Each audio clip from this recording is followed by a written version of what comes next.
Hello friends, स्वागत है आपका मेरे यूट्यूब चैनल ऋतु स्टडी पॉइंट्स में।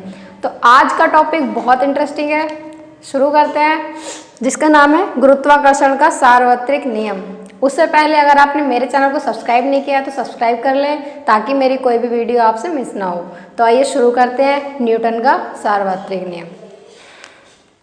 तो इस नियम में क्या होता है कि विश्व का प्रत्येक पिंड प्रत्येक अन्य पिंड को एक बल से आकर्षित करता है। कहने का मतलब क्या होता है कि जैसे ये दो मार्कर हैं, तो अगर ये हर चीज़ का अपना एक एरिया होता है, जैसे इस मार्कर का कुछ एरिया होगा और इस मार्कर का कुछ एरिया होगा, तो अगर ये एक दूसरे के एरिया में जाएंगे तो ये एक दूसरे पर बल लगाते हैं। ठीक, तो अब इस नियम में क्या होता है, जैसे मान लिया कि ये मैंने माना कि ये पृथ्वी है, माना ये पृथ्वी, मतलब एक पिंड हमने माना पृथ्वी और इसको मान लिया मैंने चंद्रमा। ये पृथ्वी हो गई, ये चंद्रमा, यानी कि ये अर्थ हो गई और ये मून हो गया। इतनी चीज क्लियर। अब क्या होता है, इस पृथ्वी का ये सेंटर हो गया और इस चंद्रमा का सेंटर ये हुआ। अब मैंने माना कि पृथ्वी का जो द्रव्यमान है वो m1 है और इस मून का जो द्रव्यमान है वो m2 है। तो मैंने मान लिया कि माना पृथ्वी का द्रव्यमान m1 और चंद्रमा का द्रव्यमान m2 और इनके बीच की जो डिस्टेंस होगी, इनके केंद्र के बीच की डिस्टेंस, वो मैंने लेट कर ली r। इनके बीच की डिस्टेंस r हो गई, इसका द्रव्यमान m1 हो गया, इसका द्रव्यमान m2 हो गया। अब आते हैं हम अपने नियम पर कि विश्व का प्रत्येक पिंड प्रत्येक अन्य पिंड को एक बल से एक बल से आकर्षित करता है। तो जैसे ये पृथ्वी है, ये चंद्रमा है, तो पृथ्वी के अंदर हम सब जानते हैं गुरुत्वाकर्षण बल होता है। तो पृथ्वी क्या करेगी, इस चंद्रमा को अपनी ओर खींचेगी और ये चंद्रमा क्या करेगा, पृथ्वी को अपनी ओर खींचने का प्रयास करेगा, मतलब दोनों एक दूसरे को अपनी ओर खींचेंगे। तो आकर्षित करता है जो दोनों पिंडों के द्रव्यमानों के गुणनफल के अनुक्रमानुपाती। अब मैंने मान लिया कि जो इनको मतलब इनके बीच जो लगने वाला बल था वो कितना मान लिया मैंने मान लिया वो बल कितना है, F है। अब ये बोल रहा है कि जो बल है वो दोनों पिंडों के द्रव्यमानों के गुणनफल के अनुक्रमानुपाती, यानी कि जो F है वो अनुक्रमानुपाती है। अब पृथ्वी का द्रव्यमान कितना है, m1 और चंद्रमा का द्रव्यमान कितना है, m2। ये हो गया, तो दोनों का द्रव्यमानों का गुणनफल ये हो गया। पहली कंडीशन हो गई, इसको हम इक्वेशन ले लेते हैं, इक्वेशन फर्स्ट। अब देखिए ये आगे बोल रहा है कि तथा उनके बीच की दूरी के वर्ग के व्युत्क्रमानुपाती। अब व्युत्क्रमानुपाती का मतलब होता है इनवर्सली प्रोपोर्शनल, यानी कि जो बल है वो प्रोपोर्शनल है दूरी के वर्ग के व्युत्क्रमानुपाती। ये हो गया 1 यानी कि F प्रोपोर्शनल 1/r²। ये हो गई इक्वेशन सेकंड। तो अनुक्रमानुपाती होता है और यह बल दोनों पिंडों को मिलाने वाली रेखा के अनुदिश कार्य करता है। अब मान लिया इन दोनों पिंडों को मिलाने वाली रेखा ये है, तो या तो ये बल इधर की तरफ लगेगा और या इधर की तरफ लगेगा। ठीक है, दोनों पिंडों को मिलाने वाली रेखा यही है ना, तो इसके अनुदिश का मतलब होता है इसी रेखा की दिशा में लगेगा, या तो इधर की साइड लगेगा या इधर लगेगा। ठीक है, अब देखते हैं अब क्या करेंगे, समीकरण 1 व 2 से। समीकरण 1 व 2 से अब क्या करेंगे, इसमें दोनों इक्वेशंस को मिला लेंगे क्योंकि F प्रोपोर्शनल m1 × m2 है और F प्रोपोर्शनल 1/r² है। तो यहाँ से हो जाएगा F proportional m1 × m2 are square. ये हो गया। अब हम लोग एक चीज़ जानते हैं कि जब भी प्रोपोर्शनल का साइन हम हटाते हैं वहाँ एक कांस्टेंट लगता है। अब मैंने मान लिया यहाँ पर जो लगने वाला कांस्टेंट है वो है जी, कैपिटल जी, यानी कि यहाँ पर जो कांस्टेंट लगा वो जी लगा। बाकी सारा ऐसे लिखेंगे तो m1 into m2 upon R square. यहाँ से मैंने जब कांस्टेंट लगा लिया है तो यहाँ पर आ जाएगा जी। अब यहाँ लिखेंगे जहाँ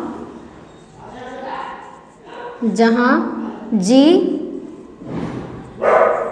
एक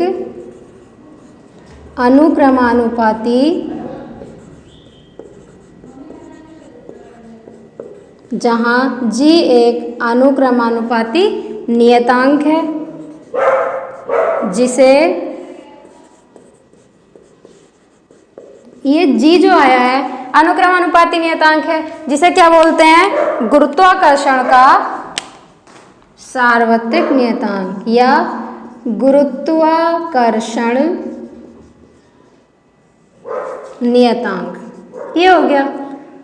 तो जी एक अनुक्रमानुपाती नियतांक है जिसे गुरुत्वाकर्षण नियतांक कहते हैं, गुरुत्वाकर्षण नियतांक कहते हैं। ये हो गया। अब मुझे मिल गया F is equal to G m1 m2 upon R square. अब यहाँ से अगर मैं g की वैल्यू देखूँ तो वो क्या आएगी, जैसे यहाँ से अब हम देखते हैं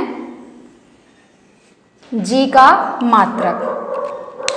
यहाँ देखेंगे g का मात्रक। अब g का मात्रक क्या होगा, g का मात्रक हो जाएगा। अब यहाँ से एक चीज़ देखिए, यहाँ से अगर मैं g की वैल्यू निकालूं तो g इज इक्वल टू, अब ये r इसकी मल्टीप्लाई में तो f r square upon m1 into m2। अब अगर हम इसका मात्रक देखेंगे तो मात्रक के लिए मुझे पता है क्या हो जाएगा, जो बल का मात्रक होता है वो होता है न्यूटन, r बीच की दूरी है, दूरी का मात्रक होता है मीटर और स्क्वायर है तो यहाँ पर स्क्वायर लग जाएगा अपॉन में m1, यानी इसका किलोग्राम दोनों को मिला देंगे तो किलोग्राम का स्क्वायर। यानी कि अगर मैं g का मात्रक लिखूं तो g का मात्रक हो जाएगा,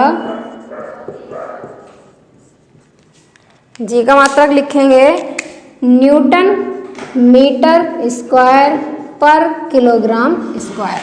ये g का मात्रक हो गया। अब g का मान देखते हैं, g का मान क्या होगा, तो g का मान हो जाएगा, g का मान होता है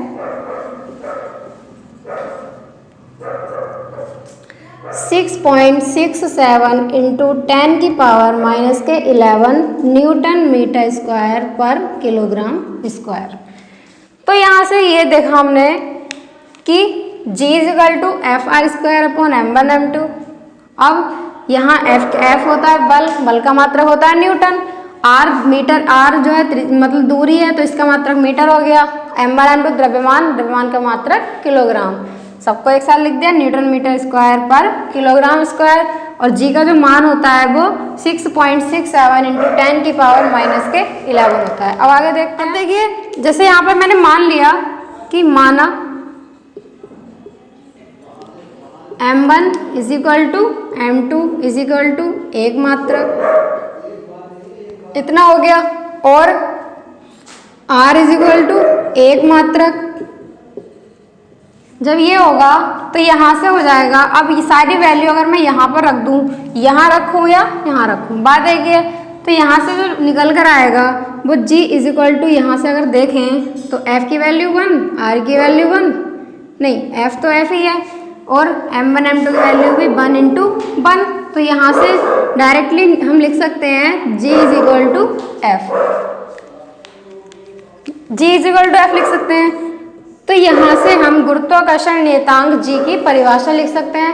परिभाषा लिखते हैं तो अब हमने ये देखा कि माना m1 बराबर m2 बराबर एक मात्रक, यानी m1 की वैल्यू भी 1 है, m2 की वैल्यू भी 1 है और r की वैल्यू भी हमने 1 ले ली। उसके बाद ये सारी वैल्यूज हमने यहाँ पर रखी थी, क्या था, f is equal to G m1 m2 upon R square. जब हमने इसमें सारी वैल्यूज़ रखी तो हम मुझे एक चीज़ मिली कि g is equal to F आया। तो यहाँ से g की एक परिभाषा निकल कर आती है, गुरुत्वाकर्षण नियतांक की एक परिभाषा निकल कर आती है। जैसे मतलब आगे देखते हैं, जैसे यहाँ से जो परिभाषा निकलेगी उसको हम पढ़ते हैं। गुरुत्वाकर्षण नियतांक यानी कि g संख्यात्मक रूप से उस आकर्षण बल के बराबर होता है।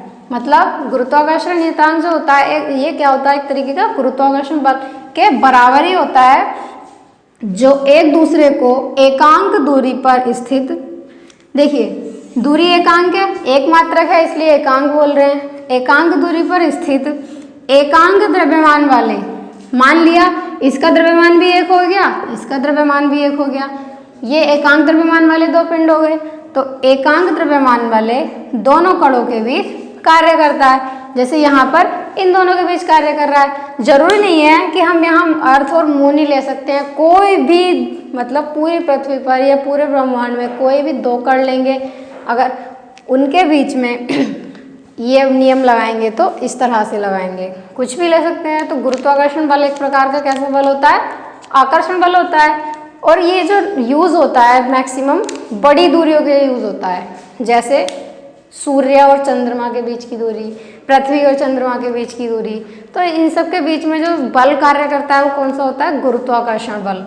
एक बार फिर देख लेते हैं कि विश्व का प्रत्येक पिंड अन्य पिंड को एक बल से आकर्षित करता है। जैसे ये दो मार्कर हैं, अगर एक दूसरे को आकर्षित कर रहे हैं तो क्या होगा, दोनों पिंडों के द्रव्यमानों, तो इसका भी कुछ द्रव्यमान है, इसका भी कुछ द्रव्यमान है, तो इन दोनों के द्रव्यमानों के गुणनफल के अनुक्रमानुपाती। और इनके बीच की जो डिस्टेंस, जैसे मान लिया यहाँ पर है तो इनके बीच की डिस्टेंस होगी कुछ, उसके वर्ग के व्युत्क्रमानुपाती होता है। और दोनों पिंडों को मिलाने वाली रेखा के अनुदिश यह बल कार्य करता है।